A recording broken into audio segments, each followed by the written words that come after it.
여러분 반갑습니다.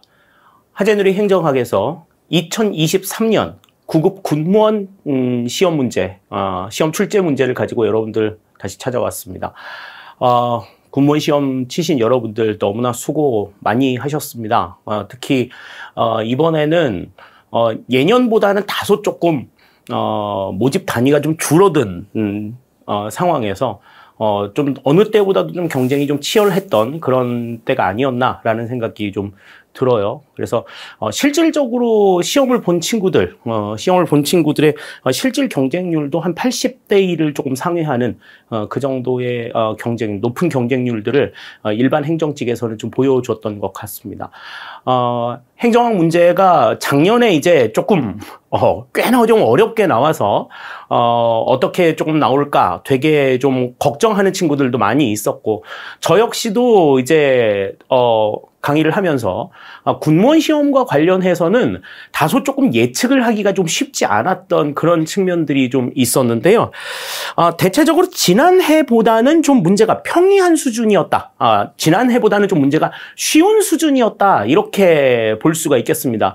뭐 그렇다고 해도 평균적인 난이도보다는 좀 높은 편이었던 거는 사실인데, 작년에 출제가 됐던 문제가 이제 워낙에 조금 난이도가 좀 높았었기 때문에 이번에는 이제 그것과 비교했을 때는 좀 상대적으로 좀 평이한 수준의 문제가 아니었나라는 생각이 조금 들어요.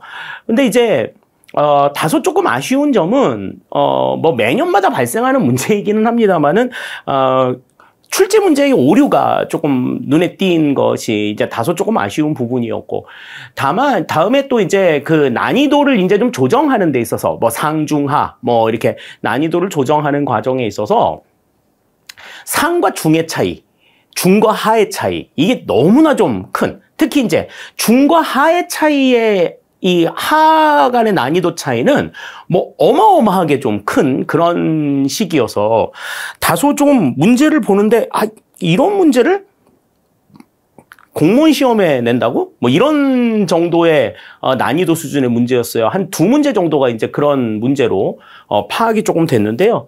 그러다 보니까 실질적으로 뭐 25문제를 가지고 문제를 여러분들이 푸셨지만 실질적으로 한 23문제 정도만 가지고서 문제를 풀어도 됐을 법한 그런 문제가 다소 조금 눈에 들어왔습니다. 뭐 그런 점들을 생각하자면 국가직이나 지방직 시험에 비해서는 조금 난이도가 조금 높았던 건 사실이지만 작년에 비해서는 그래도 평이한 수준의 문제였다. 이렇게 우리가 생각을 해볼 수가 있겠어요. 자, 그래서 지금 이제 단원별로 이제 출제 경향이라든지 난이도 경향들을 한번 생각을 좀 해보고요. 그리고 1번부터 25번까지 문제가 어떻게 출제가 되었는가 하는 것들을 지금부터 하나하나 생각을 좀 해보도록 하겠습니다.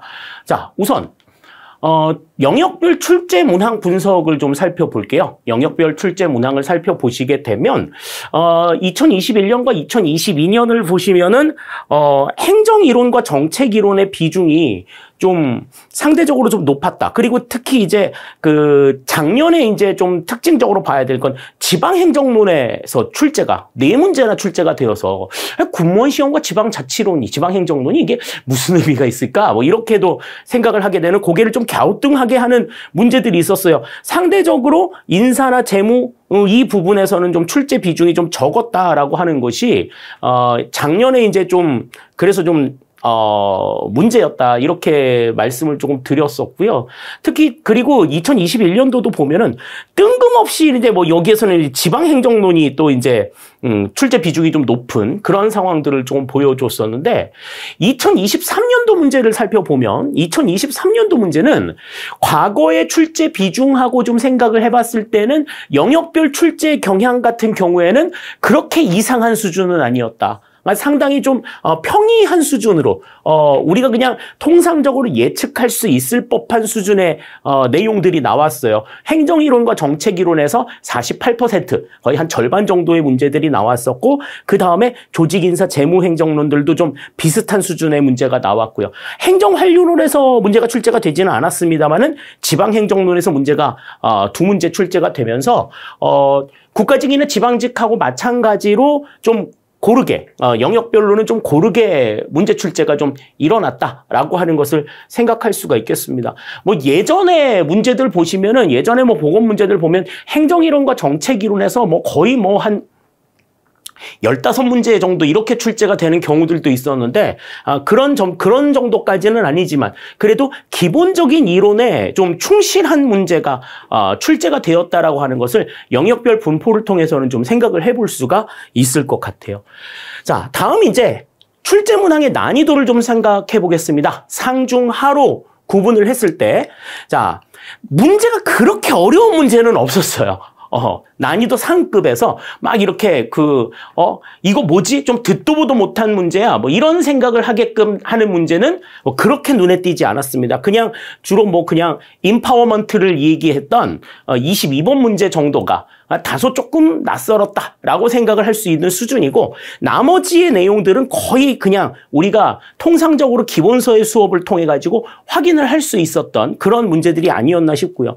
두 문제, 이 5번, 6번의 이 두 문제는 야, 이런 문제를 내? 이런 문제를 낸다고? 이렇게 생각할 수 있을 정도의 너무나 쉬운 문제였어요. 뭐 정답률로 치자면은 정답률이 뭐 최하 80% 이상 나왔어야 될 그런 문제들이 아니었나 이런 생각을 해봅니다. 그래서 뭐 변별력을 갖추기 위해서 막 좀 까다롭게 문제를 내려고 하는 시도나 이런 것들은 그렇게 크게 보여주지 않았다라고 하는 것이 이번에 이제 특징이라고 볼 수가 있겠습니다. 그러니까 무엇보다도 이제 작년에 시험을 치르면서 작년에 난이도가 너무나 높은 그런 상태에서 수험생들의 어떤 반발이라든지 이런 것들이 굉장히 좀 컸다라고 하는 것을 국방부가 좀 나름대로 의식을 하지 않았나라는 생각을 갖게 해요. 그렇다고 해도 이게 너무 조금 변별력이 없이 그냥 평이한 수준으로 문제가 지금 나오지 않았는가 하는 점에서는 어떤 점에서 어떤 부분에서 변별력을 조금 갖추어야 될까 하는 데 대해서는 조금 고민이 좀 적지 않았나 이런 생각이 좀 드네요. 자, 그러면 1번부터 지금 이제 문제들을 하나하나씩 생각을 해보도록 하겠습니다. 1번 문제부터 어떤 문제들이 나와 있는지 순차적으로 보시면서 우리가 기본 이론에서 배웠던 내용들이라든지 또 전체적으로 익혔던 내용들이 어떻게 구현이 되었는지 하는 것들을 살펴보도록 하시죠. 자, 1번 문제부터 살펴봅니다. 자, 비교행정론에 대한 내용이 나왔어요. 다음 중 비교행정론에 대한 설명으로 가장 거리가 먼 것은 그랬습니다. 해당이 되지 않는 것을 골라라 하는 건데요. 자, 첫 번째로 리그스가 대표적인 학자이다. 그랬는데 이 비교행정론이라고 하는 것은 각각의 이 국가들이 행정을 어떻게 하는지를 서로 비교하면서 같은 행정을 하더라도 그 국가가 가지고 있는 여러 가지 주변 환경들의 영향을 받아서 같은 행정이라고 하더라도 다른 모습으로 보여줄 수 있다라고 하는 것을 강조한 내용들이잖아요. 그렇기 때문에 이 비교행정론은 생태론적인 접근법, 이 방법을 바탕으로 해가지고 연구가 진행이 되었다라고 하는 점들을 생각할 수가 있습니다. 자, 그런 점에서 생태론적 접근법의 생태학의 대표적인 학자였던 리그스가 대표적인 학자이다라고 하는 거는 맞는 이야기가 되겠고요. 다음, 생태론적 접근 방법을 취한다라고 하는 것도 맞는 이야기가 되겠습니다. 1, 2번은 그냥 묶어서 그냥 하나로 보시면 될 것 같아요. 자, 다음 3번. 후진국의 국가 발전에 대한 비관적 숙명론으로 귀결된다. 그러니까 행태주의 그 비교행정론 말씀드리면서는 얘기했었죠. 후진국이나 개발도상국의 이 행정과 관련해서 이들은 너무 이제 선진국과 후진국의 비교. 그래서 선진국은 이래 가지고 잘해. 후진국은 못해. 뭐 이런 상황으로 후진국의 입장에서도 야, 선진국이 그렇게 잘하는 거 몰라? 알아. 그게 좋은 거 알지. 그런데 우리는 걔네들처럼 할 수 없어. 그냥 그림의 떡 정도로밖에는 생각하지 않는다. 그냥 비관적인 숙명론으로 귀결이 된다라고 하는 것도 맞는 이야기가 돼요. 자, 그래서 이제 정답은 4번이 되는 겁니다. 행정학의 과학성보다는 기술성을 강조하였다라고 이야기를 하는데, 자, 여기에서 기술성을 강조하는 문제, 기술성을 강조하는 문제는 해당이 되질 않습니다. 이거는 과학적으로 행정학을 좀 검증하겠다라고 하는 입장이기 때문에 기술성보다는 과학성을 강조하는 이 같은 내용이 등장했다라고 볼 수가 있겠어요. 그래서 기술성보다는 과학성을 강조했다. 이렇게 보시는 게 맞겠습니다. 따라서 1번의 정답은 4번이 되는 걸 우리가 확인을 할 수가 있겠습니다. 자, 다음 2번 보죠. 다음 중 조직 구성원의 동기부여 이론에 대한 설명으로 가장 거리가 먼 것은 그랬습니다. 자, 동기부여 이론과 관련된 내용이 나오면은 우리가 이제 두 가지 정도 생각을 하자라고 말씀을 했었어요. 내용 이론과 과정 이론. 이 두 가지 맥락에서 우리가 좀 생각을 해야 된다. 그렇게 말씀을 드렸었는데 뭐 지금 여기에서는 내용 이론이나 과정 이론이냐 이 부분과는 좀 관계없이 전체적으로 내용들이 어떻게 전개가 되고 있는가 하는 걸 확인을 좀 해보셔야 되겠죠. 자, 1번부터 봅니다. 매슬로우의 5단계 욕구 이론은 욕구 계층의 고정성을 전제로 한다. 그러니까 고정성이라고 하는 건 욕구 계층이라고 하는 게 바뀌지 않는다라는 거죠. 항상 생리적 욕구, 그 다음 안전 욕구, 소속 욕구, 존경의 욕구, 자아실현 욕구. 이 순서대로 발현이 된다라고 하는 걸 강조하는 내용입니다. 1번은 맞는 이야기가 되겠고요. 다음 2번. 허츠버그의 욕구 충족 이론에 의하면 위생 요인이 충족되는 경우 동기가 부여된다. 그랬는데 위생 요인이라고 하는 건 뭐예요? 불만족을 일으키는 요인이죠. 불만족 요인이란 말이지. 그러니까 위생 요인이 충족이 되었다라고 하면 불만족을 일으키는 상황이 제거가 된 상황이기 때문에 불만족이 제거가 된 상황은 그냥 제거가 된 상황이지. 동기가 부여된다라고 하는 건 뭐예요?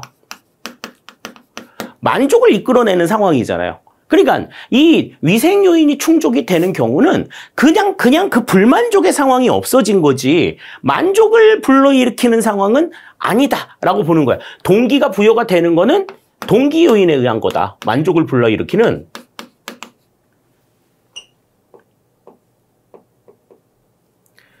만족을 불러일으키는 동기 요인과 관련이 있는 거다. 이거는 우리 이제 이렇게 생각을 할 수가 있겠습니다. 자, 그래서 2번은 지금 조금 맞는 얘기가 아닌 것 같아요. 다음 3번. 샤인의 복잡 인간관에서는 구성원의 맞춤형 관리 전략의 필요성을 강조한다. 그러니까 구성원의 맞춤형 관리 전략. 그러니까 사람마다 다 다르기 때문에 그 각기 다른 사람들에 맞추어서 전략을 세울 필요가 있다라고 하는 것을 강조한다. 맞는 이야기가 되겠고요. 다음 4번.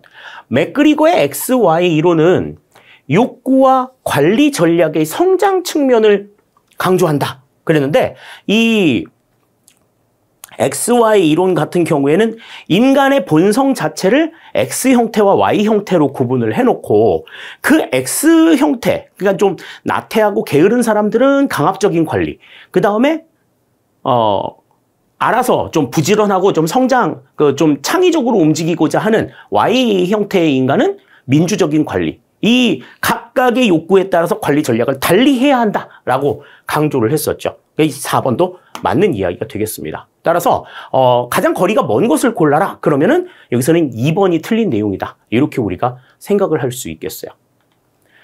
자, 다음 3번 보겠습니다. 자, 다음 중 로위가 제시한 정책 유형과 사례 간 연결이 가장 적절하지 않은 것은 그랬습니다.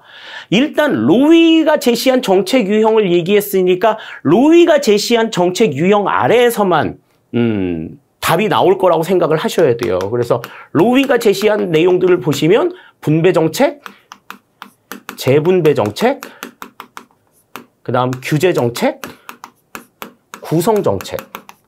이렇게 4가지의 정책으로 구분이 된다라고 하는 거는 뭐 기본적으로 우리가 잘 알고 있는 내용들일 겁니다.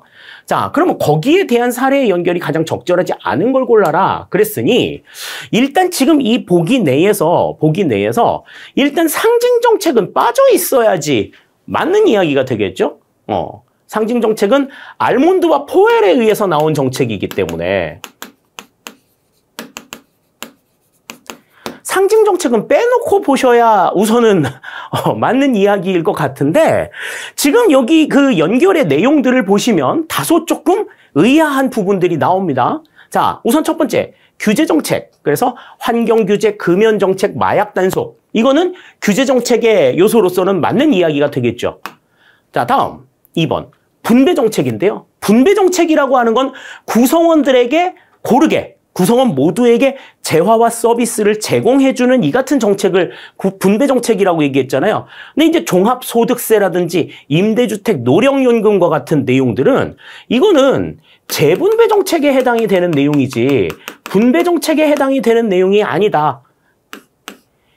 2번 같은 경우에는 연결이 좀 틀렸어요. 2번 같은 경우에 연결이 틀렸고 3번 같은 경우에는 국경일 한일 월드컵 국군의 날, 뭐 한일 월드컵처럼 이제 대규모 국제 행사를 치른다든지 국경일을 지정하는 문제는 대표적인 상징 정책의 예인 건 맞습니다만은 이거는 알몬드와 포웰의 정책이지 로위가 제시한 정책 유형이 아니다. 그렇기 때문에 지금 여기에서는 2번과 3번 모두가 잘못된 내용이라고 생각을 할 수가 있어요. 뭐 구성정책은 정부조직 개편이나 선거구 조정, 행정구역 통합과 같은 내용이다라고 하는 건 우리가 뭐 너무나 잘 알고 있잖아요. 자, 그런 점들을 생각한다면 이 3번은 2번과 3번이 지금 전부 다 정답이 되어야 할 것 같습니다. 지금 국방부에서 지금 가다반으로 내놓은 내용은 아마도 2번을 정답으로 지금 이야기한 것 같은데 2번은 정답이 뭐 2번도 틀린 내용이 됩니다만은 상징 정책 자체가 로위의 정책이 아니기 때문에 지금 이 문제에서는 아예 이 3번의 보기 자체도 결격 사유에 해당이 된다. 이렇게 볼 수가 있는 거죠. 그래서 이 부분 같은 경우에는 여러분들이 좀 적극적으로 어필을 하셔야 돼요. 적극적으로 이거는 어필을 하셔야 됩니다. 좀 안타까워요. 정책 이론을 이야기하면서 로위의 정책 분류는 가장 기본적인 내용인데 이 기본적인 정책의 내용을 혼동해서 문제를 잘못 낸다? 요거는 출제위원의 자질을 조금 의심해 볼 수밖에 없는 그러한 부분들입니다. 뭐 국방부에서는 이런 부분들을 자꾸 이렇게 어필하게 되면 출제위원들이 출제를 좀 꺼려해서 출제위원들 섭외하기 좀 어렵다 뭐 그렇게도 얘기를 하시는데요. 출제위원 섭외가 조금 어렵더라도 제대로 된 분들 좀 섭외해 주시면 안 돼요? 저는 그 부분에 대해서는 이거는 정말 국방부의 직무유기예요. 이거는 어떻게 전문가라고 모셔와서, 행정학의 전문가라고 모셔와서 이런 걸 틀릴 수가 있냐고, 이런 걸 틀릴 수가 있냐고. 이거는 구구단을 틀리는 거하고 똑같은 문제거든요, 이거는. 국방부 공무원들이, 국방부에서 이제 군무원 정책을 담당하시는 분들이 그런 부분들을 캐치해낼 수 없으리라는 거, 뭐 충분히 이해는 합니다. 충분히 이해는 하는데, 검증 다시 한번 해주세요. 문제 성의 있게 내셔야 됩니다. 이런 식으로 틀리면 안 돼요. 아니, 문제를 내다가도 틀릴 수는 있어.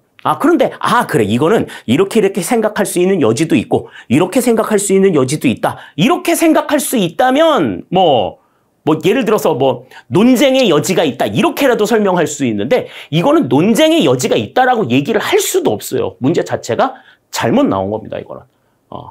이렇게 출제하시고서, 우리가 지금 군무원 시험 출제하는데도 지금 귀중한 혈세가 들어가는데 그 세금 받아가지고 이렇게 일하시면 곤란하죠. 반성하시기 바랍니다. 자, 다음 4번 문제 볼게요. 다음 중 조직 관리에 대한 설명으로 가장 거리가 먼 것은 그랬습니다. 조직 관리와 관련된 내용들이 이제 나와 있는데, 자, 1번부터 보시죠. 조직은 구성원 간의 목표 일치를 전제로 하여 관리 전략을 수립한다. 그랬는데, 구성원 간의 목표를 일치시켜가지고 관리 전략을 수립하는 이 같은 모양이라는 거죠. 그러니까 전제가 됐다는 게 이게 이제 먼저가 되고, 그 다음에 이걸 바탕으로 관리 전략이 나오는 거다. 지금 이렇게 설명을 하고 있는 건데, 사실 이 조직이라고 하는 것은 여러 다른 구성원들이 서로 모여 있잖아요. 그러면 그 여러 다른 구성원들을 서로 어떻게 조화를 시켜나갈까라고 하는 이 관리 전략을 수립해서 구성원들 간의 목표 일치를 이끌어내는 것이 조직입니다. 그 시스템이 조직이에요. 그러니까 조직이라고 하는 시스템, 만약에 구성원들 간의 목표 일치가 먼저 이루어져 있다라고 하면 조직이라고 하는 시스템이 필요가 없는 거지. 그러니까 조직 각각의 다 다른 입장이나 이해관계를 가지고 있는 사람들이 서로 얽혀가지고 하나의 목표를 이루어 나가자라고 하는 측면들을 가지고 있기 때문에 그 구성원들 간의 목표 일치를 이루기 위한 관리가 필요한 거예요. 그러니까 거꾸로 지금 설명하고 있는 거지. 1번이 바로 지금 틀린 이야기가 되겠습니다. 다음 2번. 고전 이론과 인간관계론은 관리자에 의한 타율적인 조직 관리를 전제로 한다. 고전 이론과 이제 이거는 신고전 이론이죠. 인간관계론이라고 하면. 자, 관리자에 의한 타율적인 조직 관리. 그러니까 관리자들이 뭘 중하게 봤다는 거야? 고전 이론에서는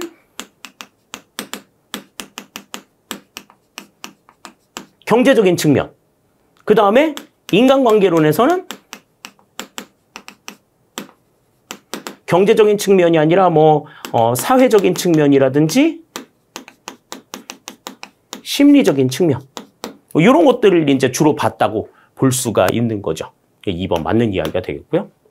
다음. 관료제 모형에 의한 관리 전략은 구성원의 소외를 초래한다. 구성원의 소외라고 하는 건 뭐예요? 우리 이제, 이걸 다른 말로 이제 그냥 인간 소외라고 이야기를 하는데, 이 인간 소외라고 하는 것은 인간을 인간으로 받아들여주지 않고 그냥 전체 그냥 조직이라고 하는 커다란 기계의 부속품처럼, 여기는 이 같은 상황들을 이야기하는 거예요. 그러니까 관료제 모형에 의한 관리 전략은 그러한 문제점들을 낳는다는 거 생각하실 수가 있겠고요. 자, 다음 4번. 조직 관리 전략이 전반적으로 단순한 인간관에서 복잡 인간관으로 변화하고 있다. 그렇죠. 그러니까 고전 조직 이론에서는 인간을 경제인으로 봤고, 신고전 조직 이론에서는 사회인으로 봤단 말이에요. 그러니까 사회적인 능률을 추구하는 어떤 감정적이고 그다음에 심리적인 요소 이런 것들을 강조하는 내용이었고, 현대 조직 이론에서는 인간을 복잡인 또는 자아실현인 이러한 관계로 봤기 때문에 지나오면서 인간에 대한 모습들이 계속해서 단순한 인간관에서 복잡한 인간관으로 변화하고 있다는 거 생각하셔야 됩니다. 4번의 정답은 그래서 1번이 지금 틀린 이야기가 돼요. 2, 3, 4는 전부 다 맞는 내용이 된다. 이렇게 볼 수 있겠습니다. 자, 다음 5번입니다. 다음 중 다양한 사회 문제 중에서 정부가 적극적으로 개입하여 해결하기 위해 채택한 문제를 무엇이라고 하는가 그랬습니다. 정책 과정을 이야기하면서 우리가 제일 먼저 이야기했던 내용이에요.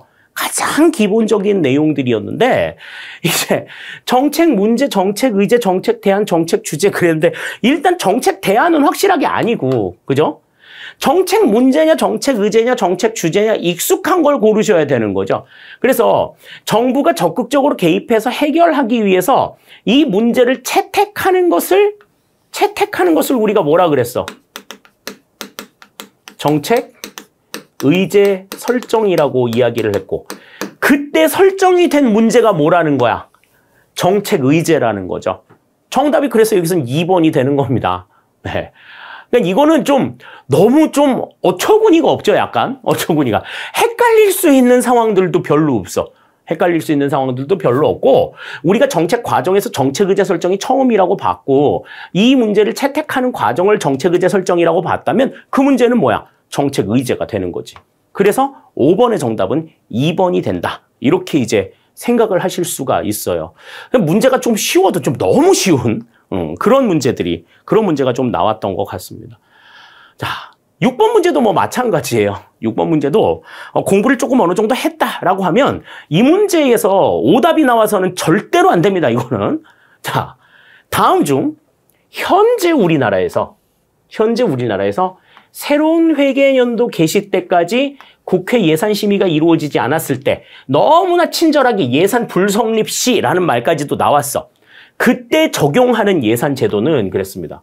그러니까 지금 우리나라에서 적용하는 예산 제도다. 그러면은 일단 가예산과 준예산 두 개를 놓고 보셔야 되죠. 우리나라와 연관이 되어 있는 건 이 두 개니까. 그러니까 찍었어도 3번, 4번 가지고 찍는 일이 있으면 안 돼. 3번, 4번 가지고 찍는 일이 있으면 안 돼. 그런데 가예산 같은 경우에는 제1공화국 때 한시적으로 사용이 됐던 내용이고, 준예산은 제2공화국 이후에 현재까지 사용이 되고 있는 내용이죠. 그러니까 현재 지금 우리나라에서 사용이 되는 예산 제도라고 이야기를 했으니까, 예산 불성립 시에 현재 적용이 되는 예산 제도라고 얘기했으니까 정답은 1번이 된다. 이렇게 우리가 볼 수가 있는 겁니다. 이것도 정답률이 80% 이상 나와야 하는 굉장히 좀 난이도 하의 문제예요. 이건 별표 3개 중에서 1개 주는 것도 아까워. 이거는 1개 주는 것도 아까워. 이걸 틀렸다? 이거는 공부 안 하신 거예요. 공부 안 하신 겁니다. 이거는. 네. 변별력을 이런 식으로 가르려고 그랬을까요? 네. 자, 6번 살펴봤고요. 자, 다음 7번입니다. 다음 중 추가 경정 예산에 대한 설명으로 가장 적절하지 않은 것은 그랬습니다. 연달아 지금 재무행정론의 내용이 나왔는데, 자, 보시면 1번. 추가 경정 예산은 예산이 성립한 후에 사후적인 예산 변경 제도이다. 그렇죠. 예산이 성립이 되어가지고 지출이 되다가 집행이 되는 과정에서 새롭게 추가가 되는 예산이다. 그러니까 1번은 맞는 이야기가 되겠습니다. 다음 2번. 추가 경정 예산은 일반 회계, 특별 회계 기금을 대상으로 한다. 그랬는데 추가 경정 예산 우리는 그냥 특별하게 그냥 일반 회계, 특별 회계만 생각될 거라고 생각하지만 기금도 대상이 됩니다. 2번도 맞는 이야기예요. 다음 3번. 추가 경정 예산은 대내외 여건에 중대한 변화가 발생하였거나 발생할 우려가 있는 경우에 편성할 수 있다. 그러니까 추가 경정 예산이 편성이 될 수 있는 경우 3가지를 말씀드렸죠. 전시나 사변이 발생한 경우, 또 남북관계의 변화라든지 실업의 발생, 물가 상승과 같이 국내외 여건, 대내외 여건에 중대한 변화가 발생했거나 발생할 우려가 있는 경우 편성할 수 있고, 그리고 마지막 법정 의무 지출 경비가 발생했거나 증가한 경우, 이때 이제 추가 경정 예산을 편성할 수 있다. 이렇게 얘기했어요. 그러니까 3번은 맞는 이야기가 되겠습니다. 자, 다음 4번입니다. 정부는 국회에서 추가 경정 예산안이 확정되기 전에 긴급한 상황이 발생한 경우 이를 미리 배정하거나 집행할 수 있다. 그랬는데 이거는 사전 의결의 원칙에도 어긋나는 상황이죠. 그러니까 추가 경정 예산안 같은 경우에는 국회에서 확정이 되기 전에는 어떠한 경우에도 이를 미리 배정하거나 집행할 수 없도록 되어 있어요. 따라서 지금 여기에서는 4번 하나가 지금 틀린 내용이 된다. 이렇게 우리가 볼 수 있겠습니다. 7번의 정답은 4번이 된다. 이렇게 우리가 생각할 수 있어요. 자, 다음 8번 보겠습니다. 다음 중 지방자치의 정치행정적인 기능과 가장 거리가 먼 것은 그랬습니다. 지방자치와 관련된 내용이에요. 그러니까 중앙정부와 별도로 지방자치단체가 자체적으로 독자적으로 업무를 수행할 수 있는 이 같은 상황들에 대한 이야기인 거죠. 자, 그래서 일단 첫 번째, 민주정치에 대한 훈련. 그랬는데 그 민주정치를 민주주의 학교다. 이런 이야기도 하잖아요. 그래서 우리가 이제 이 지방자치제를 풀뿌리 민주주의라고도 이야기합니다. 이거 생각하셔야죠. 1번 맞는 이야기가 됩니다. 다음 2번. 지역 간 행정의 통일성을 확보한다. 그러니까 지역 간 행정에 차이를 두지 않고 똑같이 행정을 이루어야 한다라고 하는 것. 이거는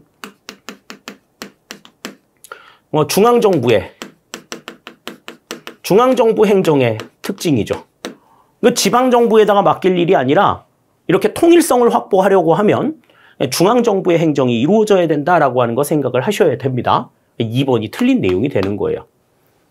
자, 행정에 대한 대응성을 높인다든지 정책에 대한 지역별 실험 검증은 모두 지방행정의 요소라고 볼 수가 있죠. 지방행정의 특징이다. 이렇게 우리가 이야기를 했었어요. 그러니까 행정의 통일성을 확보하는 문제는 지방자치단체보다는 중앙정부에 맡기는 것이 바람직하다. 따라서 8번의 정답은 여기서는 2번이 되는 것 우리가 생각을 할 수 있겠습니다. 정답이 그래서 2번이 되겠어요.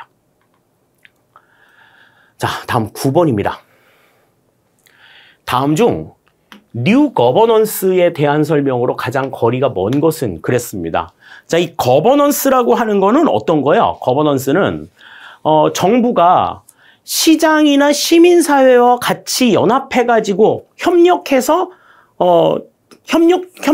조정하여 이루어진 결과를 행정으로 보는 이 같은 개념이라고 말씀을 드렸죠. 그러니까 정부가 독자적으로 뭔가를 결정하고 이행을 하는 것이 아니라 시장이나 시민사회, 국민들의 여러 가지 의견들을 전부 다 종합해가지고 행정을 이루어 나가는 또 다른 행정의 한 모습이다. 이렇게 우리가 볼 수 있는데요. 거기에 대한 설명으로 옳지 않은 걸, 거리가 먼 것을 골라라 그랬습니다. 자, 1번.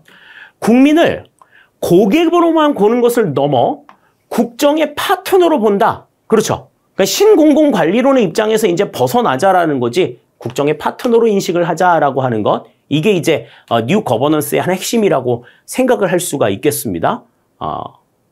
1번은 맞는 이야기가 되겠고요. 다음 2번. 행정의 효율성을 중시하지만 신공공관리적 정부 개혁에 대해 비판적으로 접근한다. 그렇죠. 너무 그 성과, 효율성에만 집착해서는 안 된다라고 하는 거지. 정말 국민들의 입장들을 생각하고 있는가 이 부분에 대해서 봐야 된다라는 거죠. 2번도 맞는 내용이고요. 다음 3번. 행정의 경영화와 시장화를 중시하기 때문에 행정과 정치의 관계를 이원론적으로 보는 경향이 강하다. 이거는 어떤 측면이에요? 이거는 신공공관리론에서 강조하는 내용이죠. 뉴 거버넌스로는 이 행정과 정치의 관계를 이론론적으로 봅니다. 그 정부와 시민과 정부와 시장과 시민사회가 같이 서로 협력해가지고 결정해서 집행하는 이 같은 상황들이기 때문에 뉴 거버넌스는 행정을 이론론적인 시각으로 본다. 그러니까 지금 이 3번의 내용은 신공공관리론에 대한 내용이니까 맞는 이야기가 아니라고 볼 수 있고요. 다음. 파트너십과 유기적 결합 관계를 중시한다. 그래서 그때 이 뉴 거버넌스를 뭐라고 말씀을 드렸어요. 우리 기본서에서도 말씀을 드렸지만 정부와 시장, 시민사회 간의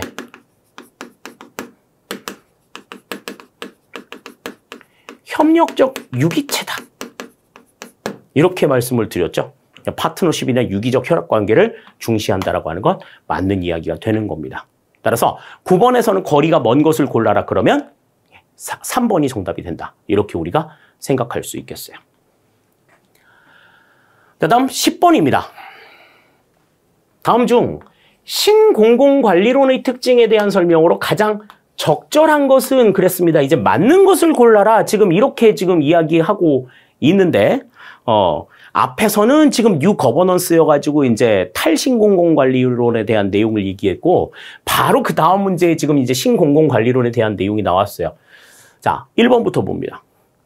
시장 원리 도입으로써 경쟁 도입과 고객 지향의 확대이다. 이거는 뭐 신공공관리론의 가장 대표적인 특징이라고 볼 수가 있죠. 1번은 맞는 이야기가 되는 것 같아요. 바로. 자, 다음 2번. 급격한 행정 조직 확대로 행정의 공동화가 발생하지 않는다. 그랬는데, 자, 급격한 행정 조직의 확대. 이거는 신공공관리론에서는 좀 생각하기가 어려운 것이 이 신공공관리론은 정부의 역할을 축소하는 작은 정부를 지향한단 말이죠. 정부의 영향력이 좀 줄어야 돼. 그렇기 때문에 급격한 행정 조직의 확대라고 하는 것은 이 신공공관리론과는 좀 맞지 않는 내용이 된다. 이 2번이 그래서 틀린 내용이 돼요. 다음. 정부, 시장, 시민사회의 평등한 관계를 중시한다라고 하는 건 앞에서 우리가 봤었던 뉴 거버넌스에 대한 내용이죠. 뉴 거버넌스에 대한 내용이고. 다음에 결과보다 과정에 가치를 둔다 그랬는데 이 신공공관리론은 과정보다 결과에 더 가치를 두는 결과지향주의를 내세우고 있다라고 하는 점을 생각하셔야 돼요. 그렇기 때문에 지금 4번도 맞는 내용이 아니다 이렇게 볼 수가 있겠습니다. 따라서 지금 1번 하나만 맞는 내용이고 2, 3, 4번은 전부 다 틀린 내용이 된다라고 하는 걸 우리가 알아볼 수가 있겠죠. 신공공관리론의 입장들도 다시 한번 생각해 주시면 좋겠습니다. 다음 11번입니다. 다음 중 시장 실패에 따른 정부 개입 근거에 대한 설명으로 가장 거리가 먼 것은 그랬습니다. 아마도 지금 이 9급 시험 문제 가운데에서 제일 잘 나온 문제가 아닌가라는 생각이 좀 들어요. 시장 실패의 원인에 따른 정부의 대응들이 원인별로 어떻게 나오는가 하는 것들을 좀 세세하게 물어본 문제인데 문제 상당히 나이스한 문제입니다. 뭐 실수도 조금 하지만 출제하면서 실수도 하지만 마냥 실수만 하지는 않으신 것 같아요. 자, 1번부터 볼게요. 공공재 공급이 부족한 경우는 정부가 강제적으로 공급한다. 그러니까 정부가 직접 공급하는 공적 공급을 강조하고 있는 거죠. 1번은 맞는 이야기가 되는 겁니다. 그러니까 공공재의 존재에 있어서는 공적 공급만이 답이다. 이렇게 봤고요. 다음, 외부 효과 발생 시 자, 조세와 보조금을 사용하여 외부 효과를 제거한다 그랬는데 제거하는 건 아니야. 제거하는 거. 자, 조세와 보조금 같은 경우에는 공적인 보조잖아요. 공적인 보조는 외부 경제의 내용이죠. 외부 경제의 내용이기 때문에 이 외부 효과를 장려하기 위한 목적으로 생각을 하고 있는 내용들입니다. 2번 틀려요. 다음 3번. 사회적 소득 불평등에 따른 문제를 해결하기 위해 사회보장정책을 시행한다. 사회적 소득 불평등 같은 경우에도 시장에서 소득 불평등의 문제를 해결을 할 수가 없죠. 해결을 할 수가 없기 때문에 지금 사회보장정책을 시행한다라고 하는 것, 이거는 뭐 맞는 이야기가 될 수 있습니다. 이건 공적 어떤 하나의 지원이 될 수가 있고요. 자, 다음에 불완전 경쟁에 대해서는 보조금 혹은 공적 공급으로 대응할 수 있다 그랬는데, 자, 불완전 공급, 그러니까 불완전 경쟁에 대해서는 보조금이나 공적 공급으로 대응한다. 불완전 경쟁의 문제는 뭐였어요? 완전 경쟁을 저해하는 움직임이잖아요. 그리고 완전 경쟁을 저해하는 움직임이기 때문에 이거는 뭐를 통해서? 공적 공급이나 공적 유도가 아니라 공적인 규제를 통해서만 대응을 할 수가 있다. 이렇게 지금 보고 있는 거죠. 4번도 지금 맞는 내용이 아닙니다. 4번도. 자, 그래서 지금 여기에서는 이제 2번하고 4번이 지금 똑같이 지금 답이 될 수 있을 것 같아요. 그러니까 외부 효과 같은 경우에는 정부의 대응으로 공적 유도도 사용이 될 수가 있고 공적 규제를 사용할 수가 있어요. 그런데 자, 공적 유도, 그러니까 공적 보조, 공적 유도를 사용하는 경우는 외부 경제야, 외부 경제. 이거는 장려하는 것을, 외부 효과를 장려하는 것을 목적으로 하는 거죠. 그러니까 과수원과 양봉업자 사이에 그 같은 외부 효과, 이런 것들은 장려해야 된단 말이지. 그래서 공적인 보조, 정부 보조와 같은 공적인 유도가 일어나는 거고, 외부 효과를 제거하기 위해서는 정부 규제를 써요. 공적 규제를 사용한다. 그렇기 때문에 2번도 지금 이거는 틀린 내용이 된다. 이렇게 보셔야 돼요. 그러니까 지금 2번하고 4번 혼동하시면 안 되는 이 같은 상황들이 되겠습니다. 11번도 2번과 4번 두 개가 정답이다. 이렇게 이제 생각을 할 수가 있겠어요. 문제의 아이디어는 조금 좋았는데 결과는 조금 안 좋았죠? 이거는 공부를 조금 하셨어야 돼. 문제 내시는 분들도, 공부를 조금 하셨어야 돼요. 제가 봤을 때는 보기를 내시면서 다소 조금 혼란이 있지 않았을까라는 생각이 조금 있습니다. 11번도 지금 잘못된 문제다.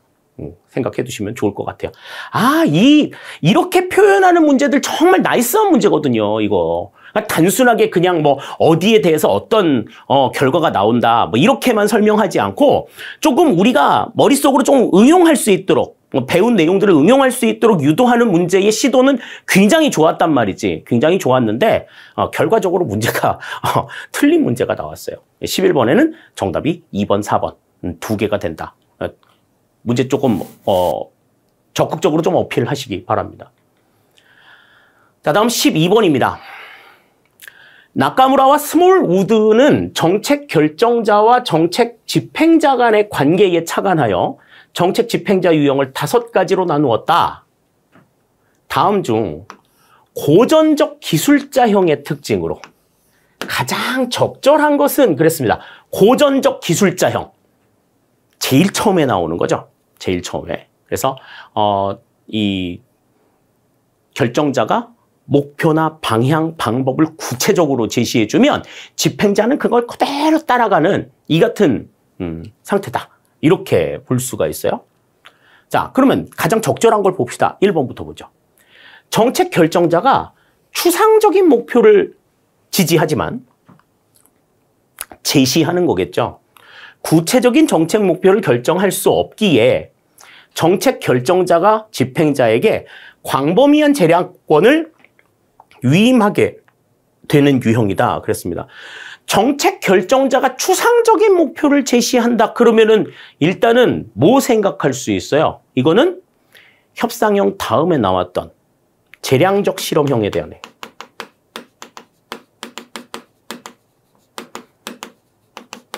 이거 관련된 내용이죠. 자, 다음 2번. 집행자가 많은 권한을 위임받아. 일단 고전적 기술자형은 집행자가 많은 권한을 위임받지 못해. 그 권한을 거의 위임받지 못해요. 정책을 집행하는 경우로서 많은 재량권을 갖게 되는 경우. 이거는 어떤 거였어? 관료적 기업가형이 해당이 되겠죠. 고전적 기술자형은 정반대야. 다음. 정책 결정자가 집행 과정에 대해서 엄격하게 통제하는 것을 의미하며 정책 집행자는 약간의 정책적 재량만을 갖는 유형이다. 그냥 기술적인 재량 조금만 갖게 되는 이 같은 유형이 이제 고전적 기술자형과 가장 가까운 내용이라고 볼 수가 있겠죠. 다음 4번. 정책 결정자가 목표를 수립하고 집행자들은 정책 결정자와 목표나 목표 달성을 위한 수단에 관하여 협상한다. 그랬으니까 이거는 협상형과 관련된 내용이 되겠습니다. 자, 따라서 지금 12번의 정답은 3번이 정답이 되는 걸 우리가 생각할 수 있겠어요. 나카무라와 스몰 우드의 정책 집행 유형도 굉장히 강조드렸던 부분이니만큼 잘 우리가 좀 생각해 두실 필요가 있겠습니다. 자, 다음 13번입니다. 다음 중 점증 모형의 논리적 근거로 가장 거리가 먼 것은 그랬습니다. 자, 점증 모형. 그러면 이 점증 모형이라고 하는 거는 이제 큰 틀을 가지고 과거의 기존의 큰 틀을 바탕으로 해가지고 플러스 마이너스 알파가 이루어지는 이 같은 형태의 유형이라고 이야기를 했어요. 그래서 이 큰 틀의 범위를 웬만하면 벗어나지 않는 이 같은 형태를 우리가 이제 점증 모형이라고 이야기를 했는데 그 점증 모형의 논리적인 근거. 그러니까 이거는 소폭의 변화야. 소폭의 안정적인 변화. 막 대규모의 변화라든지 이런 것들을 추구하지 않고 그냥 작은 변화만을 추구하는 이 같은 모습들을 보여준다. 이렇게 우리가 생각할 수 있어요. 자, 거기에 대한 논리적인 근거는 1번 매몰 비용입니다. 이 매몰 비용은 점증 모형의 한 단점이죠. 점증 모형에 있어서의 한계점이야. 그러니까 잘못됐다고 생각을 했다 하더라도 이미 그 사업에 대해서 투여한 여러 가지 비용들이 있다라고 생각을 하면 그걸 바탕으로 해가지고 그것 때문에 이 개혁을 이루기가 어려운 그 같은 상황들을 이야기하죠. 자, 다음에 점증 모형은 기존 틀을 바탕으로 해가지고 움직이기 때문에 실현 가능성을 추구하며 합리성 자체도 어떻게 좀 제한적으로 이야기를 하죠. 물론 이제 뭐 제한적 합리성 그러면 만족 모형의 특징이라고 우리가 생각을 할 수는 있지만 기존의 틀에서 웬만큼 벗어나지 않는 이 같은 상황이라고 하는 건 현실 적합성을 얘기하는 부분이기 때문에 이 두 개의 내용들은 어떻게 보면 그냥 비슷한 내용이라고 생각을 할 수도 있어요. 근데 이제 정보 접근성에 대한 문제는 이거는 점증 모형과는 전혀 상관이 없는 내용이죠. 전혀 상관이 없는 내용이야. 그러니까 사실 이 가장이라는 말이 없으면 사실 다른 요소들도 좀 답이 될 수도 있을 것 같고 또 어떻게 보면 거리가 먼 것이 아니라 가장 적합한 것은 논리적 근거로 적합한 것은 그래서 1번이 답이다 이렇게 얘기할 수도 있을 것 같은데 가장 거리가 먼 것을 골라라 이렇게 얘기를 했다면 여기서는 4번이 정답이 된다 이렇게 우리가 생각을 할 수 있다 하는 겁니다. 13번의 정답은 4번이 된다 이렇게 우리가 생각을 할 수 있을 것 같아요. 자, 다음 14번입니다. 다음 중 민간 부분에 의한 공공 서비스 생산 유형과 설명으로 가장 거리가 먼 것은 그랬습니다. 여기에서 이제 말하는 민간 부분에 의한 공공 서비스 생산의 유형 그러면 이제 민간 위탁이나 이제 민영화를 생각할 수 있을 것 같은데 자, 민간 위탁이나 이제 뭐 민영화 유형일 거예요. 자, 그래서 지금 뭐 민간위탁, 자원봉사, 면허, 바우처 뭐 이렇게 뭐 4가지가 나와 있는데요. 자, 1번부터 봅니다. 민간위탁은 계약에 의한 민간의 생산자가 공공 서비스를 생산하는 것이다. 뭐 말이 조금 이상해. 계약에 의해 민간의 생산자가 공공 서비스를 제공하는 거다. 이렇게 이제 봐야 되겠죠. 1번 맞는 이야기가 되겠고요. 다음 2번. 자원봉사자는 간접적 보수는 허용되는 공공 서비스 생산 유형이다. 그런데 자원봉사, 이 볼런티어라고 하는 거는 뭐였어요? 뭐가 지급이 안 된다고? 뭐 인건비가 지급이 안 되는 거야. 그냥 경비 지급은 가능해도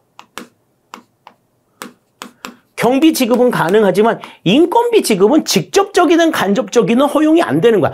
간접적이라고 하더라도 보수는 허용이 되지 않는다 하는 것이 틀린 내용이 되겠죠. 이 2번은 지금 맞는 이야기가 아니다. 거리가 먼 걸 골라라. 그러면 지금 여기에서 지금 2번이 지금 될 수 있을 것 같고요. 다음 3번. 면허는 일정 구역 내에서 공공 서비스를 제공하는 권리를 인정하는 유형이다. 그러니까 정부에 의해서 어떤 자격을 가지고 있는 사람들에게 공공 서비스를 공급할 수 있는 어떤 권한을 부여해 주는 것. 이게 이제 면허가 되겠고. 바우처 지급은 바우처는 시민들에게 공공 서비스 이용권을 지급하는 거다. 서비스 이용권이 바우처라는 말씀 드렸었죠? 그렇다라고 하면 3번, 4번도 다 맞는 이야기가 된다. 따라서 14번의 정답은 2번이 된다. 이렇게 우리가 생각을 할 수 있겠습니다. 자, 다음 15번입니다. 오늘날 시민사회 조직에 대한 설명으로 가장 적절하지 않은 것은 그랬어요. 가장 적절하지 않은 것. 자, 1번부터 살펴보시면 비정부 조직이 생산하는 공공재나 집합재 생산 비용을 정부가 지원하는 경우에는 그러니까 비정부 조직이 생산하는 재화의 생산 비용을 정부가 지원하는 경우에는 정부와 대체적 관계를 형성한다 그랬는데 정부와 대체적 관계라고 하는 거는 이제 정부 비켜 우리가 할 거야 이렇게 되는 건데 이거는 정부가 해야 할 일을 보조하는 역할이기 때문에 대체적 역할이라고 볼 수 없고 이거는 보완적 역할이라고 해야지 맞는 이야기가 되는 겁니다. 1번이 지금 바로 틀린 내용이 될 수가 있어요. 자, 다음 2번. 정부와 비정부 조직 간의 적대적 관계보다는 서로의 존재를 인정하는 동반자적 관계가 점차 확산되고 있다. 정부와 비정부 조직 간의 적대적인 관계가 될 리가 없지. 돼서도 안 되고, 그러니까 적대적 관계로 가지고 있었다라고 하는 과거에 이제 정부가 굉장히 권위적인 정부였을 때 가능한 부분인데요. 오늘날에는 서로의 존재를 인정하는 동반자적인 관계가 확대가 된다. 다음, 비영리 조직이 지닌 특징으로는 자발성, 자율성, 이익의 비배분성 등이 있다. 그죠? 이익 같은 것들이 있다라고 하면은 그것을 나누지 않고 어떻게 그 목적에 재투자하는 그 같은 모습들을 보여준다 하는 거죠. 맞는 이야기. 다음 4번.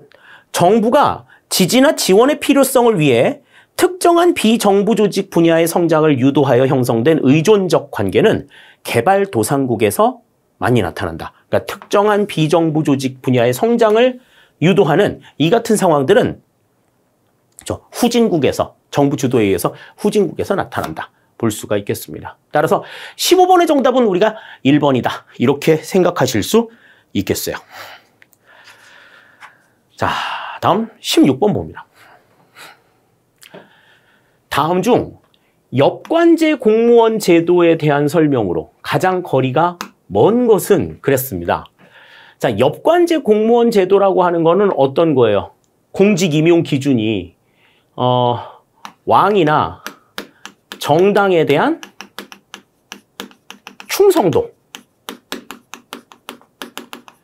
이거를 뭘로 삼은 거야?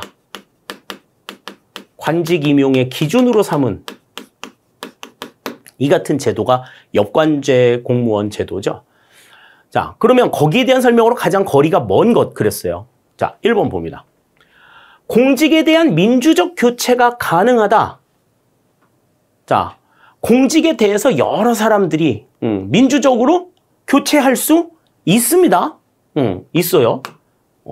누구나 참여할 수 있는 거지. 여기서 말하는 민주적 교체라고 하는 거는 공직 참여, 공직에 참여할 수 있는 지원자들 수, 누구든지 지원할 수 있다는 거야.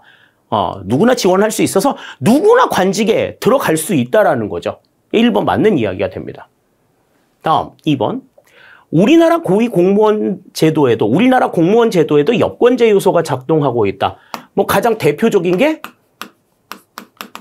고위 공무원단이나 다음에 정무직 공무원 임명은 역관주의를 바탕으로 행사가 되고 있죠. 다음 3번.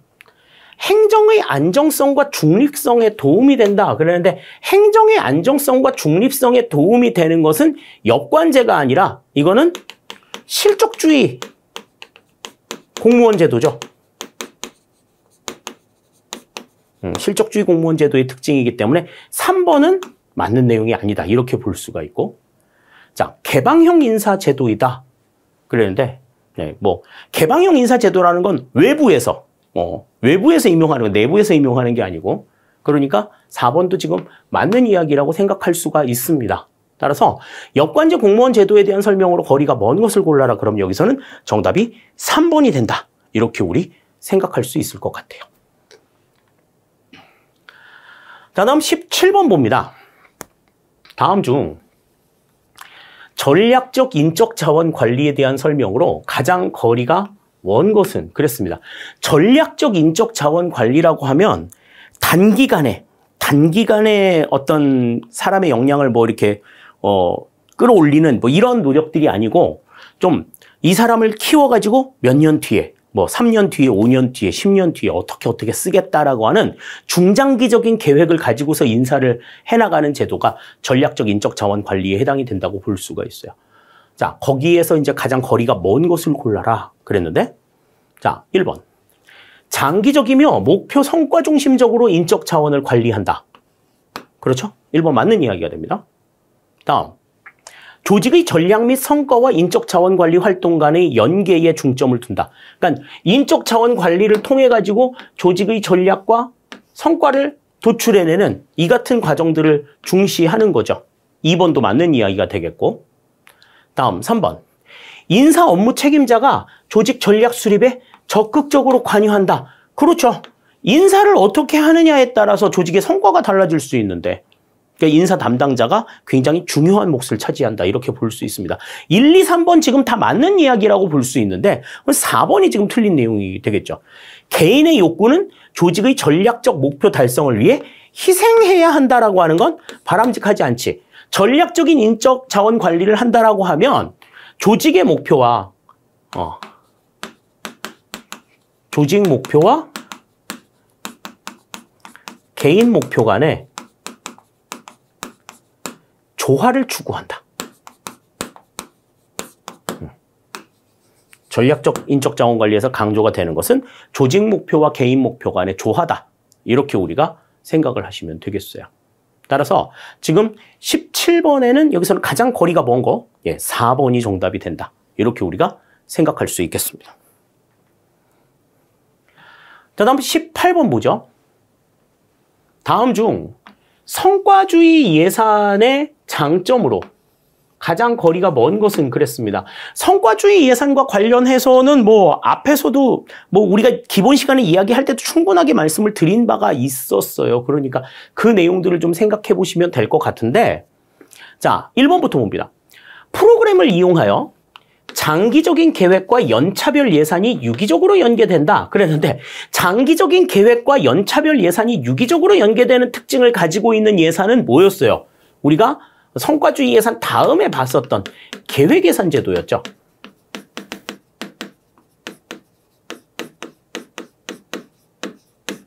PPBS에 대한 설명이 1번에 대한 내용이다. 바로 지금 1번이 틀린 내용이 되는 것 같아요. 다음 2번. 사업별 총액 배정을 통한 예산 집행의 신축성, 능률성 제고를 들 수 있다. 총액을 배정해서 그 총액의 범위 내에서 사용하자라고 하는 것 이야기할 수 있고. 다음. 투입 산출 간 비교와 평가가 쉬워 환류가 강화된다. 그렇죠. 환류 강화되는 건 가장 대표적인 특징이 될 수 있고. 다음. 과학적 계산에 의한 효율적인 자원 배분으로 예산 편성과 집행의 관리가 쉽다. 맞는 이야기가 되겠습니다. 따라서 18번에서는 지금 1번이 지금 너무 틀린 내용이에요. 너무 틀린 내용이어서 1번이 계획예산 제도다라고 하는 것들을 생각하셨다라고 하면 바로 답을 찾으실 수 있었을 법한 그러한 문제라고 생각이 됩니다. 자, 18번 살펴봤고요. 자, 다음 19번입니다. 다음 중 정책에 대한 설명으로 가장 거리가 먼 것은 그랬어요. 정책. 여러 가지 지금 이야기들이 나올 수 있는 내용인데, 자, 정책이라고 하는 것은 뭐냐? 자, 1번부터 보죠. 정부 목표 달성의 수단인 동시에 공적인 문제 해결을 위한 수단이라는 이중성을 보유하고 있다. 공적 문제 해결이 정부 목표지 뭐. 그런 두 가지 의미를 가지고 있다고 생각을 해야 된다는 거죠. 1번은 일단은 맞는 내용이 되겠고요. 정치행정 이원론에 기초한 행정관리설과 밀접한 관련이 있다 그랬는데, 사실 이 정책이라고 하는 것은 결정과 집행 모든 분야에 전부 다 관여가 되기 때문에 정치행정 이원론에 기초하지 않고 정치행정 이론론에 기초를 합니다. 그러니까 정치행정 이론론에 기초한, 정치행정 이론론의 또 다른 이름이 뭐라 그랬어요? 행정관리설이 아니라 통치 기능설이라고 이야기했죠. 그래서 정치행정 이론론에 기초한 통치 기능설과 밀접한 관련이 있다라고 얘기해야 된다. 2번이 좀 틀린 내용이 되겠고요. 다음 3번. 정책은 3권 분립화해서 입법부의 역할을 위축시킬 수 있다.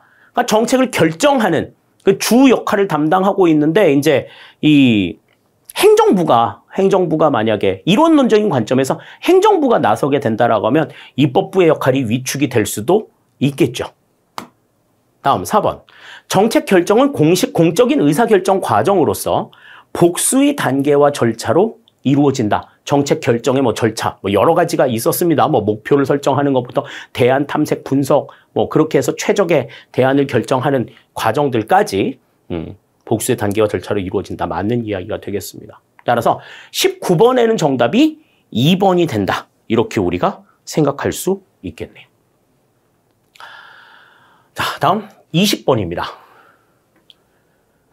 정부 규제에 대한 설명으로 가장 적절하지 않은 것은 그랬어요. 우리가 이제 정부 규제, 행정 이론에서 5번째 챕터에서 우리가 이제 봤었던 내용인데요. 정부 규제라고 하면은 크게 이제 경제 규제와 사회 규제로 구분을 하고, 경제 규제는 다시 시장 규제와 독과점 규제로 구분을 한다.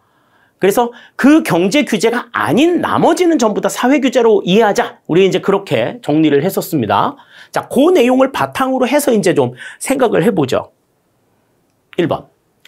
규제는 정부가 공권력을 이용하여 개인이나 기업의 활동을 정부가 원하는 바람직한 상태로 유도하기 위한 정책 수단이다. 그러니까 규제 자체로 정부가 공권력을 이용해서 개인이나 기업의 활동을 정부가 원하는 바람직한 상태로 유도한다. 그러니까 이거는 강제한다든지 제한한다든지 두 가지의 측면을 우리가 이제 둘 다 생각을 할 수가 있겠죠. 그런 점에서 1번은 맞는 이야기가 되겠습니다. 다음 2번. 규제는 개인이나 기업의 자유로운 활동을 금지하거나 제한하고 위반한 경우에 불이익이 가해지기 때문에 엄격한 법적 근거가 요구된다. 그러니까 이 불이익이 가해지니까 엄격한 법적 근거. 그러니까 가해지기 때문에 엄격한 법적 근거가 이루어지는 게 아니라 이렇게 위반한 경우에 불이익을 가하려고 하면 반드시 법적인 근거가 있어야 된다라는 거야. 국민에 대해서 국민의 행동을 제한하거나 의무를 부과하는 이 같은 상황에 대해서는 국민의 자유를 좀 침해하는, 자유를 억압하는 상황이기 때문에 그게 정말 공적인 목적이고 그런 공적인 어떤 의도에 의해서 이루어져야 된다라고 할 것 같으면 반드시 법적인 근거가 있어야 된다라는 거죠. 이거는 오해하시면 안 돼. 그러니까 위반한 경우에 불이익이 가해지기 때문에 법적인 근거가 요구된다라고 하면 그러면 불이익을 막는 요소들이 되느냐? 그게 아니라는 거지. 이러한 것들이 정말 정당성을 찾으려고 하면 법적인 근거가 반드시 있어야 된다라고 하는 겁니다. 2번 맞는 이야기. 다음 3번. 경제적 규제는 기업의 본원적 활동을 제한하는 것은 아니고 정부와의 관계에 관한 규제이다. 경제적 규제라고 하는 건 경제 활동에 대한 규제잖아요. 그래서 아까도 말씀을 드렸다시피 시장 규제와 그다음 독과점 규제로 구분이 되는데 이 중에 이 시장 규제라고 하는 건 기업의 본원적 활동과 관련이 된 규제로서 진입 규제, 가격 규제, 교차 보조, 이윤 규제, 그다음 품질 규제 여러 가지 종류들이 있었잖아요. 그러니까 기업의 본원적 활동을 제한하는 것은 아니고가 아니야. 기업의 본원적 활동을 제한하는 이 자체가 경제 규제 가운데서 시장 규제에 해당이 되잖아요. 3번 지금 틀린 내용이 되는 겁니다. 다음 4번. 사회적 규제는 소비자, 환경, 노동자 등을 보호할 목적으로 안전, 위생, 오염, 고용 등에 관한 규제가 주를 이룬다. 맞는 이야기가 되겠죠. 따라서 20번의 정답은 여기서는 3번이 틀린 내용이 된다. 이렇게 우리가 생각할 수 있겠습니다. 자, 다음 21번 문제 보겠습니다. 에도크라시에 속하는 조직 유형에 대한 설명으로 가장 적절하지 않은 것은 그랬습니다. 우리가 이제 에도크라시 그러면은 대표적으로 뭐 생각하라고 얘기했었죠? 우리 예상문제 풀이할 때도 그 말씀 드렸었는데 에도크라시는 대표적인 탈관료제 모형이죠. 관료제를 벗어나기 위한 여러 가지 모형들을 생각할 수가 있습니다. 그래서 우리 프로젝트 팀이라든지 태스크포스라든지 이런 모형들이 가장 대표적인 에도크라시 조직 모형이라고 얘기를 했었는데 지금 여기에서도 이제 그 내용들이 나와 있죠. 1번부터 봅니다. 태스크포스는 우리 그냥 흔히 얘기한 TF, 특수한 과업 완수를 목표로 기존의 서로 다른 부서에서 선발하여 구성한 팀으로 목적을 달성하면 해체하는 임시 조직이다. 그러니까 태스크포스나 프로젝트 팀 전부 다 이제 임시 조직이라는 특성을 가지고는 있죠. 1번 맞는 이야기가 되겠습니다. 다음 2번. 프로젝트 팀은 태스크포스와 마찬가지로 한시적이고 횡적으로 연결된 조직 유형이지만 태스크포스에 비해 참여자의 전문성과 팀에 대한 소속감이 강하다는 특성을 가지고 있다. 그랬는데 자, 우리 프로젝트 팀과 태스크포스를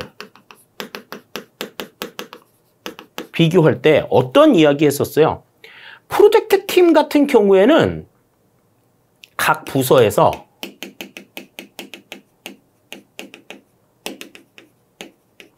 파견된 직원으로 구성이 된다.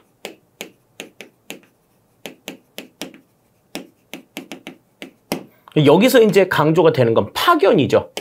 소속 부서를 바꾸지 않고 그냥 그 프로젝트 팀에 몸을 담는 거야. 그러니까 원래 원소속 부서가 있는 거지. 근데 이제 태스크포스 같은 경우에는 어떻게 한다 그랬어요? 부서에서 소속을 이동하는 성질을 가지고 있다. 완전히 소속이 태스크포스로 바뀌는 거야. 그렇기 때문에 어때요? 프로젝트 팀에 비해서 프로젝트 팀과는 다르게 이 태스크포스 같은 경우에는 계층 구조의 형성이 가능하다라고 하는 특징이 있다고 이야기했었죠. 계층 구조의 형성이 가능하다. 그러니까 요 계층 구조, 그러니까 부서 완전히 소속을 이동해가지고 그냥 나는 태스크포스 팀이야. 원래 소속 팀이 없어.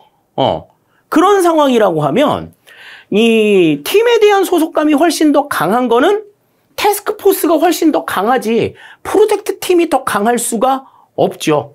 그러니까 태스크포스, 그러니까 지금 요 앞의 내용까지는 맞는데 태스크포스에 비해 참여자의 전문성과 팀에 대한 소속감이 강하다? 이거는 잘못된 얘기다. 잘못된 얘기다. 그러니까 참여자의 전문성과 팀에 대한 소속감이 강하다라고 하는 건 이거는 태스크포스의 특징이다. 2번이 지금 틀린 이야기가 되는 거죠. 자, 다음 3번.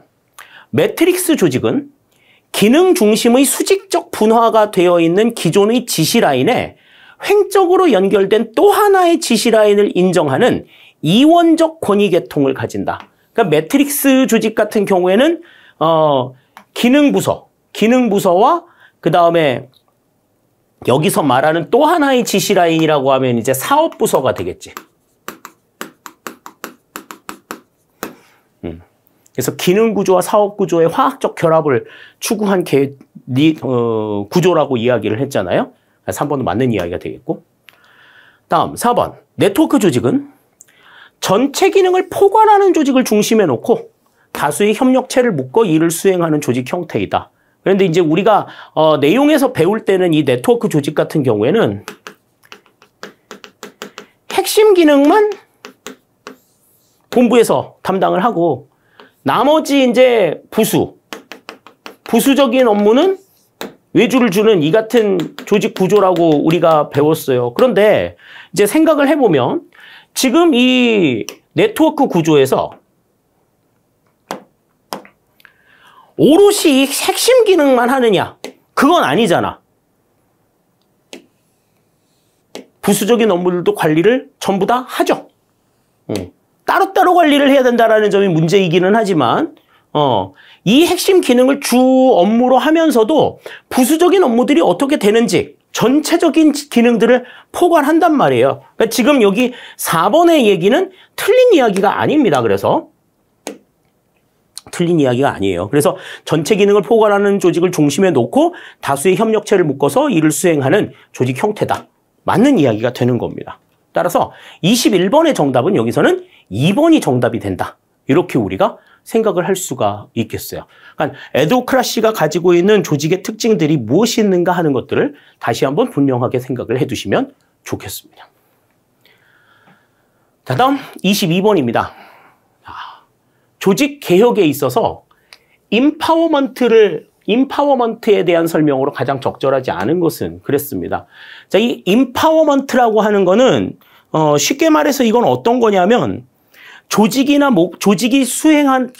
세워놓은 목표를 그대로 이렇게 수행하기 위해서 리더들이 부하에게 힘을 실어주는 이 같은 작업들을 우리가 이제 이 임파워먼트라고 이야기를 해요. 그래서 여기에서는 여러 가지 뭐 조직 개혁이라든지 혁신이라든지 이런 것들을 이끌어내기 위해서 리더가 구성원들에게 계속해서 뭐 압력을 행사하는 게 아니고 이렇게 좀 힘을 북돋아주는 이러한 개념인 거지. 거기에 대한 설명으로 적절하지 않은 것을 골라라. 그렇게 이야기를 하고 있습니다. 자, 1번부터 보자. 갈등을 줄이기 위해 일단 변화의 장애가 되는 요소는 그대로 두지만 구성원들이 변화의 비전과 전략을 직접 행동으로 옮길 수 있도록 힘을 실어주고 실행에 옮기는 것이다. 그랬습니다. 구성원들이 변화의 비전과 전략을 직접 행동으로 옮길 수 있도록 힘을 실어주고 실행에 옮기는 것. 이 힘을 실어주는 이 작업이 임파워먼트야. 임파워먼트인데, 자, 여기에서 이 임파워먼트를 하기 위해서는 변화의 장애가 되는 요소를 그대로 두면 안 돼. 이건 제거해야지. 그대로 두지 않습니다. 변화의 장애가 되는 요소들을 좀 제거하면서 구성원들이 비전이나 전략을 몸소 움직일 수 있도록 힘을 실어주는 행위인 거다. 그러니까 1번이 바로 지금 틀린 이야기가 되는 거예요. 다음 2번. 구성원들이 새로운 아이디어를 내고 그것을 실험하는 등 새로운 태도와 행동을 받아들일 수 있는 여건을 만드는 것이 중요하다. 그렇죠. 다음 3번. 통제 중심의 관료제 구조, 연공서열 중심의 평가 및 보상 시스템 등을 바꾸는 작업이 필요하다. 맞습니다. 다음 4번.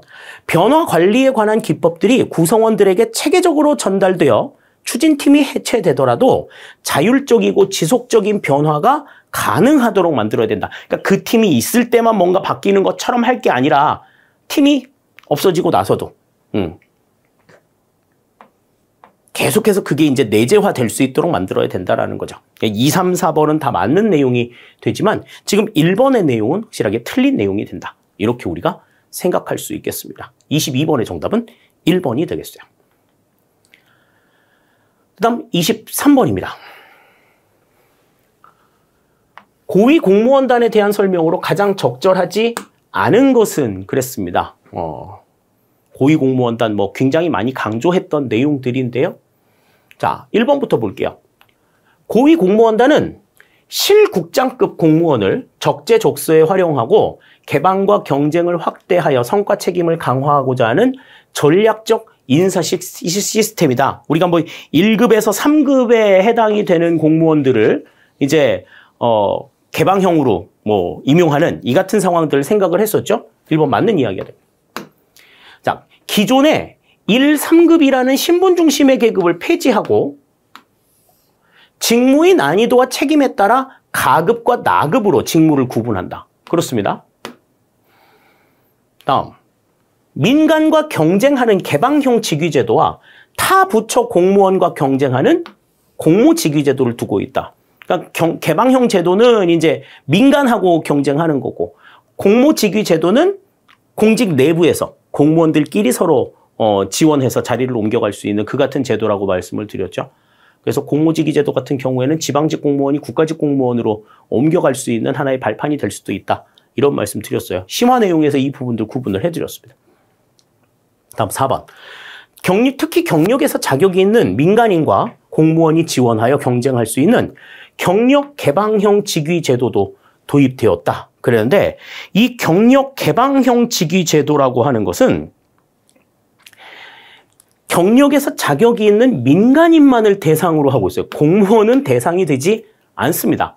공무원은 대상이 되지 않고 경력 개방력이 민간인들만 지원 대상으로 받는다 하기 때문에 공무원은 이건 대상이 되지 않기 때문에 그럼 4번은 지금 틀린 얘기가 된다. 이렇게 볼 수 있겠어요. 23번의 정답은 4번이 된다. 이렇게 생각할 수 있겠습니다. 자, 다음 24번이에요. 직업 공무원제에 대한 설명으로 가장 적절하지 않은 것은 그랬습니다. 뭐 내용 자체가 굉장히 조금 뭐 어렵게 좀 나와 있는 내용들이기는 한데 한번 보죠. 자, 1번. 직업 공무원은 일생 동안 일할 수 있도록 신분을 보장받고 근무하는 공무원이다. 그러니까 뭐 젊은 인력을 오랫동안 일할 수 있도록 일생 동안 공직에 근무할 수 있도록 보장하는 내용이라고 말씀을 드렸었죠. 1번 맞는 이야기. 다음 2번. 영국에서는 과거 국왕의 영향력을 차단하기 위해 종신직 행정관료를 제도화하기 시작했다. 그러니까 행정이라고 하는 객관적인 시스템을 도입하기 위해서 국왕의 영향력을 차단할 필요가 있었던 거지. 그때 이제 등장한 내용들. 물론 뭐 그 이전에 그 이전에 그러니까 이게 이제 그 직업 공무원제의 시작은 아니에요. 뭐 영국 같은 경우에는 과거에 뭐 그 상비군들이 뭐 가장 대표적인 이제 직업 공무원들인데 이 사람들은 군인이지 행정관료는 아니잖아요. 그러니까 종신직 행정관료를 제도화하기 시작한 건 국왕의 영향력을 차단하기 위한 거다. 이렇게 생각하시면 되겠습니다. 다음 3번. 미국에서는 펜들턴법을 시작으로 실적주의 원칙이 도입되었으며 계급제 채용 방식을 채택하고 있다 그랬는데, 자, 실적주의 원칙이 도입이 된 건 맞아. 펜들턴법을 실시해가지고 뭐 공무원의 정치적 중립이라든지 실적주의 인사제도가 강화가 된 건 맞는데, 실적주의 인사제도를 가지고 있으려면 계급제 채용 방식을 시행하면 안 되죠. 여기서 강조가 된 건 직위분류제입니다. 계급제가 적용이 된 게 아니다. 이렇게 보셔야 되겠습니다. 3번 그래서 틀린 이야기가 되겠고요. 다음 4번. 직업 공무원제를 달성하기 위해서는 제도적으로 신분 보장과 젊고 유능한 인재를 확보하는 것이 필요하다. 신분 보장. 젊고 유능한 인재를 확보하는 것 필수적이다. 맞는 이야기가 되겠죠. 따라서 24번의 정답은 3번이 정답이 된다. 이렇게 우리 생각할 수 있겠습니다. 다음 25번이에요. 자, 지역에서의 행정 서비스 전달 주체에 대한 설명으로 가장 적절하지 않은 것은 그랬습니다. 그러니까 지역에서의 행정 서비스 전달 주체라고 얘기했으니까 뭐 가장 대표적인 게 이제 지방자치단체가 되겠죠. 중앙정부 차원에서도 행정 서비스를 전달하려고 하는 특별 지방행정기관이 있을 겁니다. 이런 것들을 이제 좀 눈여겨보실 필요가 있는 거죠. 지역에서 행정 서비스를 전달하는 주체라고 하면 지방정부가 가장 우선일 거고, 중앙정부 차원에서도 지역의 행정 서비스를 제공하기 위한 요소들이 존재한다. 이 두 개는 일단 머릿속에 넣고 보셔야 돼요. 자, 1번 보시면 지역에서의 행정 서비스 전달 주체는 크게 특별 지방행정기관과 지방자치단체로 구분된다. 맞는 이야기죠. 1번. 다음 2번. 특별 지방행정기관은 지역에 위치한 세무서 등인데 소속 중앙행정기관의 지시 감독을 받는다. 소속 중앙행정기관의 지시 감독을 받는 거. 맞는 내용이죠. 그죠? 다음 3번. 지방자치단체는 독자적인 법인격은 없지만 국가의 위임 사무나 자치 사무를 수행한다. 국가의 위임 사무나 자치 사무를 수행하는데 자치 사무라고 하는 건 지방자치단체 고유 사무 아니에요. 고유 사무를 수행하려고 하면 독자적인 법인격을 가지고 있어야 됩니다. 독자적인 법인격을 가지고 국가의 위임 사무나 자치 사무를 수행한다. 이렇게 봐야지 맞는 이야기가 되는 거죠. 법인체로 별도의 법인으로 구성이 되어 있기 때문에 독자적인 법인격을 가지고 있다. 법인격이 없는 건 뭐야? 특별지방행정기관이 법인격이 없는 거죠. 소속 중앙행정기관의 지시 감독을 받는 거기 때문에 얘네들은 법인격을 가지고 있지 않다. 요 지방자치단체와 구분되는 내용이라고 말씀을 드렸잖아요. 다음 4번. 지역에서의 행정 서비스는 주민복지 등 지역 주민의 생활 공간 안에서의 생활 행정이자 근접 행정이다. 맞는 이야기가 되겠습니다. 따라서 여기서는 지금 틀린 이야기가 3번이 정답이 된다. 이렇게 우리가 생각을 할 수가 있을 것 같아요. 그러니까 지역에서의 행정 서비스 전달 주체, 각각의 지역에다가 행정 서비스를 전달할 수 있는 주체는 중앙정부 차원에서도 있고 지방정부 차원에서도 있다. 이렇게 이제 폭넓게 우리가 생각을 할 수 있다 하는 겁니다. 25번의 정답은 3번이 정답이 된다. 이렇게 볼 수 있겠네요. 자, 이렇게 해서 이제 우리가 25문제 같이 한번 생각을 해봤습니다. 문제를 풀다 보니 이제 좀 잘못된 문제들이 한 2문제 정도 눈에 띄었어요. 그래서 그 문제에 대해서는 여러분들이 조금 적극적으로 이의 신청을 조금 해주실 필요 있을 것 같습니다. 뭐 기본적인 이론에 분명하게 나와 있는 내용들이기 때문에 이 부분들에 대해서 어필을 하는데, 과거에 이제 어필을 했던 내용들을 국방부가 제대로 받아들여 준 적이 없어요. 그냥 뭐 일 처리하기 싫은 건지 어쩐 건지를 모르겠는데 아무튼 너무나 명백하게 틀려놓고 굉장히 뻔뻔하게 정답을 그냥 그대로 밀어붙이는 경우들 상당히 많이 있었습니다. 그래서 뭐 하다못해 행정심판이나 행정소송을 가더라도 좀 적극적으로 조금 이렇게 좀 뭐라고 해야 될까 약간 조금 야무지게 좀 덤비는 모습들이 필요해요. 과거에 그 시험 문제 한번 틀린 거 가지고서 제가 한번 행정심판을 한번 걸었던 적이 있는데 행정심판을 걸었었는데 각하를 받았어요. 각하 처분을 받았어요. 각하 처분을 받은 이유가 이제 나는 그 시험의 결과에 따라서 그 시험 점수의 결과에 따라서 내가 실익을 받을 수 있는 실익이 있는 사람이 아니라는 거죠. 수험생이 아니라는 거지.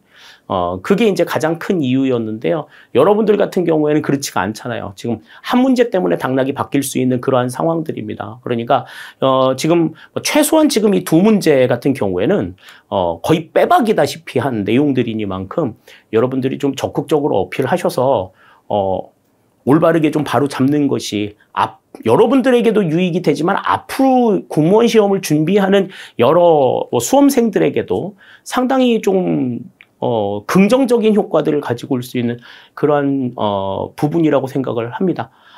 그리고 이제는 매년 말씀을 드리기도 사실 조금 민망할 정도입니다만은 유독 국방부에서 출제가 되는 이 군무원 시험 같은 경우에는 출제 문제의 수준이나 출제 문제의 검수 과정이 상당히 부실하고 허약하다라는 것, 다시 한번 이 시험을 통해서도 증명이 되었고, 지난번에도 말씀을 드렸다시피 이 시험 하나에 정말 인생을 거는 수험생들에게 이러한 허술함으로 대응을 하신다라고 하는 것이 과연 온당하고 공정한 일이냐, 이 부분에 대해서는 개인의 어떤 양심을 바탕으로 두시고 한번 반성을 하셔야 될 필요가 있으리라는 생각이 듭니다. 행정적으로 물론 어려움이 있고 굉장히 좀 힘들다라고 하는 것 모르지 않습니다. 모르지 않지만 한번 정말 제대로 방향을 잡아놓고 나면 그 방향은 쉽게 바뀌지 않거든요. 반대로 한번 잘못 발을 들여놓게 되면 그 역시도 바꾸기가 쉽지 않습니다. 그러니까 계속해서 이러한 어필이나 이러한 그 저항들이 나타나고 있는 원인이 무엇인가에 대해서, 왜 똑같은 실수를 계속해서 반복하고 있는가에 대해서 국방부는 계속해서 조금 더 반성해 주시기를 당부를 드릴게요.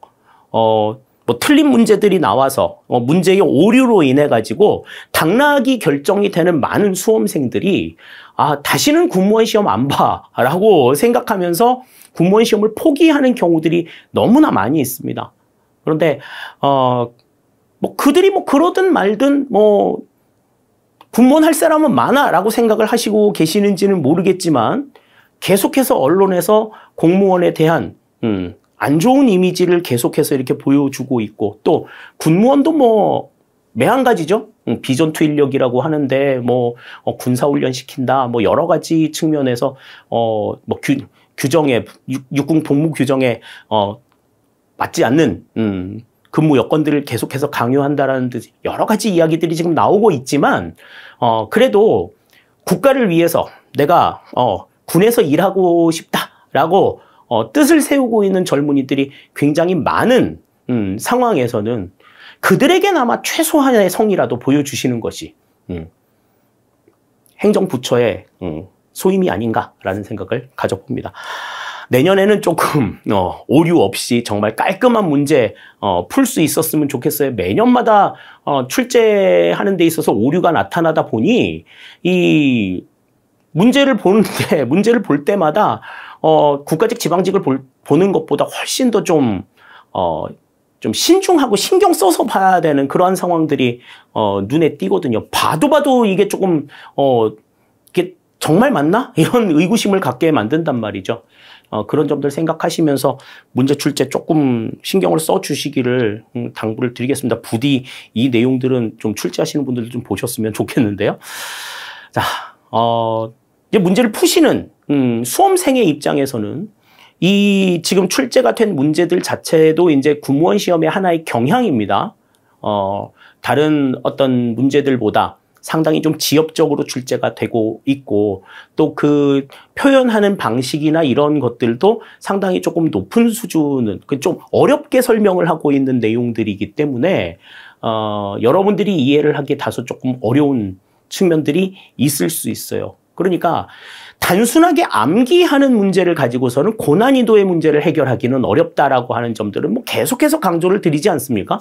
그러니까 내용을 여러분들이 그냥 받아들이고 이해할 수 있는 수준으로 계속 만들어 주셔야 된다는 거예요. 그냥 들이달달 글자만 외워가지고는 아무런 소용이 없다라고 하는 것. 이번 시험에서도 다시 한번 느끼게 되는 하나의 교훈이 아닌가라는 생각이 듭니다. 그런 점들 감안하시면서 기출문제들 계속해서 살펴보시기를 당부를 드릴게요. 자, 2023년도 9급 군무원 시험 출제 문제 해설 여기서 모두 마치도록 하겠습니다. 여러분들에게 조금 더 도움이 많이 될 수 있기를 바라고요. 또 문제와 관련해가지고 질문이 있으신 분들은 언제든지 질문해 주시면 그 질문에 대해서 성실하게 응해 드리도록 하겠습니다. 수업 마칩니다. 감사합니다.